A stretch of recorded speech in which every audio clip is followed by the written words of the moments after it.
Assalamualaikum warahmatullahi wabarakatuh. Perkenalkan, nama saya Azural Zordi. Baiklah, di sini kita akan melanjutkan proyek dari Berkamar. Nah, di sini pembahasan yang pertama itu kita mau buat activity untuk register. Jadi yang di sini kemarin kita bikin itu adalah login. Jadi nanti kita harus bikin register untuk membuat akunnya. Nah, yang pertama kita bikin activity-nya dulu di sini. Nah, pada login activity, kita tambahkan tombol untuk eh, pergi ke halaman register. Di sini kita sudah membuat tombolnya. Nah, di sini nama tombolnya itu button regis.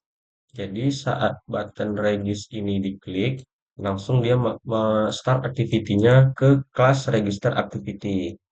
Di sini kita buat elemen ini sebagai bukan tombol tapi text view yang mana saat diklik itu kita bikin clickable-nya itu adalah true, maka saat diklik ini text view ini bisa diklik. Nah, berikutnya saat sudah kita bikin activity baru yaitu register, di sini kita membuat elemen inputan yaitu username, password, dan confirm password. Jadi jangan lupa tombol registrasi. Nah, di sini kita bikin juga kalau memang sudah punya akun, nah, kita bikin text view seperti tadi. Nah, tapi di sini login. Nah, dia nanti akan start activity ke halaman login activity. Nah, di sini kita bikin logika kalau si kalau ini username, password, dan confirm password ini tidak kosong, nah dia akan menjalankan ini. Maksudnya kalau dia ini semua inputan ini kalau kosong, maka dia akan menjalankan snack bar. Nah, untuk menampilkan minimal isi dulu tuh. Nah, jadi ini harus diisi dulu kalau mau register akun. Kalau misalnya password yang diinputkan ini dengan confirm password ini tidak sama, nah nanti dia akan menjalankan snack bar juga dengan pesan password dan konfirmasi password tidak cocok. Artinya harus dicocokkan dulu dengan password ini dengan confirm password. Nah, jika kalau semua tadi itu sudah sesuai, nah share ref ini kita bikin file dari share ref untuk username, password, confirm password ini menyimpan. Ini istilahnya kayak seperti database sementara. Nah, jadi yang inputan ini akan disimpan. Nah, di Sharpref edit disimpan di sini, yaitu dari username dan password. Lalu di apply and finish. Finish ini gunanya kalau kita misalnya mau tombol back, dia nggak bisa.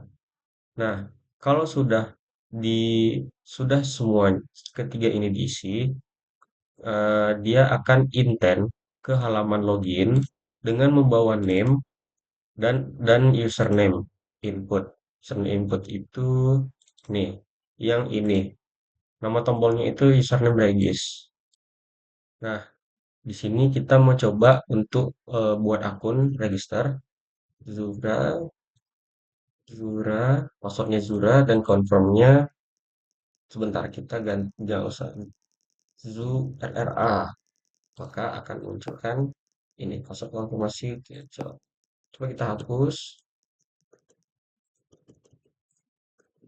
kita register, muncul nggak? Minimal isi dulu tuh. Nah, kalau semuanya sudah sesuai, maka dia bisa masuk ke halaman login.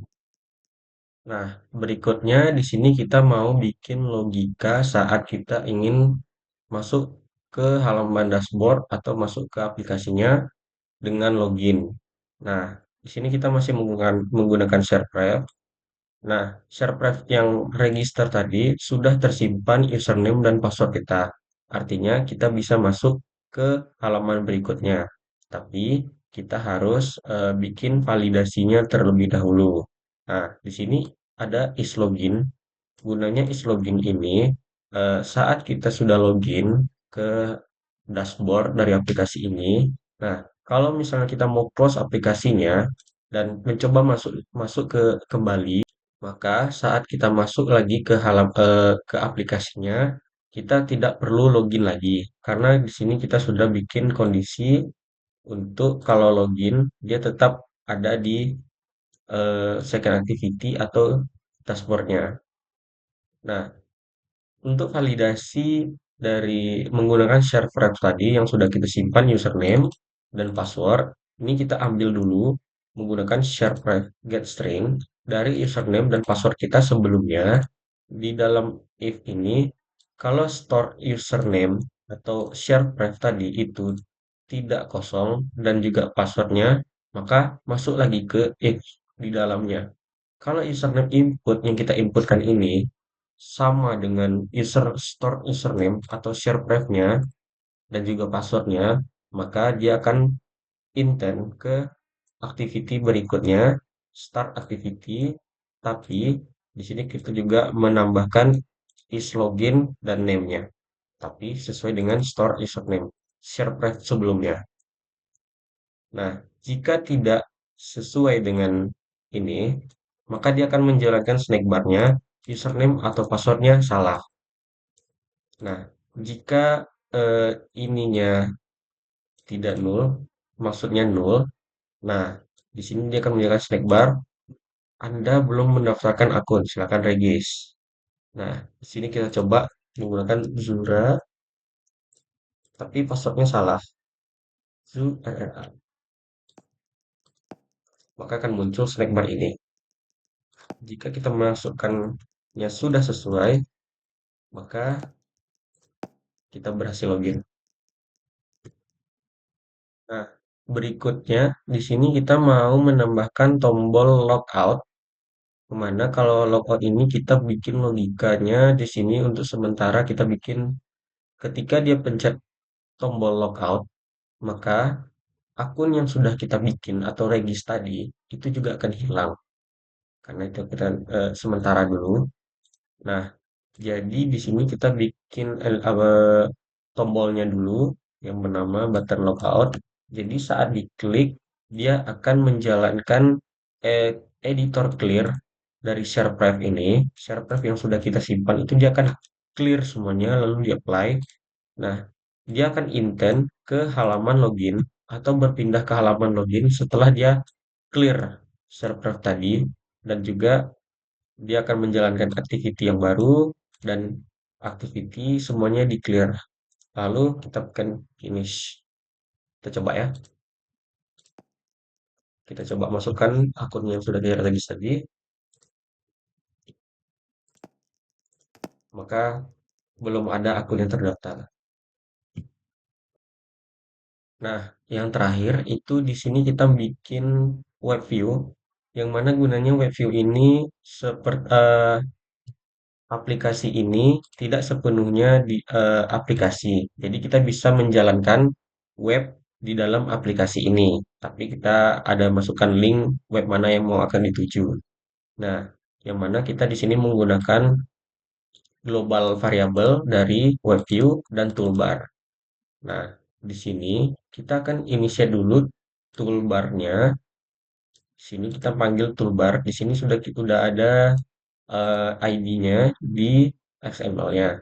Nah, title-nya ini sesuai dengan website yang mau akan kita tuju. Nah, di toolbar ini juga kita sudah initiate tombol back-nya. Jadi saat kita udah masuk ke web view, nah di situ kan kita banyak klik-klik ke halaman-halaman yang ada di web itu. Tapi kita tekan tombol back malah langsung balik ke eh, aplikasi kita. Nah, berikutnya di sini kita bikin tombol, memanggil dulu tombol ID-nya web view. Nah, kita set dulu JavaScript enable itu adalah true. Nah, di sini ya load URL-nya web mana yang mau kita tuju. Nah, dan juga di sini web kliennya kita set juga. Nah, di sini kita coba masuk ke web yang sudah kita bikin. Ini set ini dulu di URL-nya. Kita klik. Nah, maka dia akan masuk ke halaman web yang akan kita tuju itu. Misalnya kita masuk ke news. Nah, di sini kita ada tombol back, kita coba klik, maka dia akan masuk ke aplikasi kita sebelumnya. Baiklah, sekian penjelasan dari saya. Apabila ada kekurangan, mohon maaf. Assalamualaikum warahmatullahi wabarakatuh.